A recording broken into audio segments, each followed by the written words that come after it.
கட்டுற கம்பில இருந்து அடிக்கிற ஆணி வரைக்கும் எல்லாம் குவாலிட்டியா இருக்கணும்ல. பிரகாஷ் போன்றவர்களுக்காகவே ஜிபிஆரின் டிஎம்டி கம்பிகள். தூத்துக்குடி மக்களவை தொகுதியில் வெற்றி பெற்றதை தொடர்ந்து திமுக துணை பொதுச் செயலாளர் கனிமொழி மெரினா கடற்கரையில் உள்ள கலைஞர் நினைவிடத்தில் மலர் தூவி அஞ்சலி செலுத்தினார்.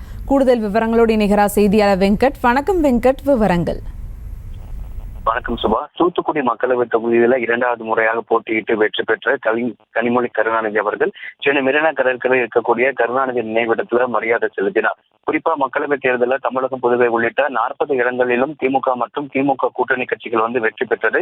இந்த நிலையில தூத்துக்குடியில திமுக சார்பாக போட்டியிட்ட கனிமொழி கருணாநிதி நேற்று வெற்றி பெற்றார். நேற்று அதற்கான சான்றிதழையும் பெற்று தூத்துக்குடியிலிருந்து சென்னைக்கு இன்று காலை விமானம் மூலம் சென்னைக்கு வந்தார். சென்னை அவருக்கு திமுக சார்ந்த நிர்வாகிகள் உற்சாகமாக வரவேற்பு வைத்தனர். இந்த நிலையில் சென்னை விமான நிலையத்திலிருந்து நேராக அவர் கலைஞர் நினைவிடம் சென்று கலைஞருடைய அந்த நினைவிடத்திற்கு முன்பு மரியாதை செலுத்தினார். உடன் இந்த நிகழ்வின் பொழுது தென் சென்னை திமுக வேட்பாளராக போட்டியிட்டு வெற்றி பெற்ற தமிழிசை தங்கபாண்டியன் மற்றும் அமைச்சர்கள் அனிதா ராதாகிருஷ்ணன் மற்றும் கீதா ஜீவன் ஆகியோர் உடனிருந்தனர். மற்றும் திமுக தொண்டர்கள் என பலர் உடன் இருந்தனர். தூத்துக்குடியில் போட்டியிட்டு வெற்றி பெற்றதன் முன்னிட்டு தற்பொழுது கலைஞர் நினைவிடத்தில் கனிமொழி கருணாநிதி அவர்களுடைய நினைவிடத்தில் மலர் தூவி அஞ்சலி செலுத்தினார்.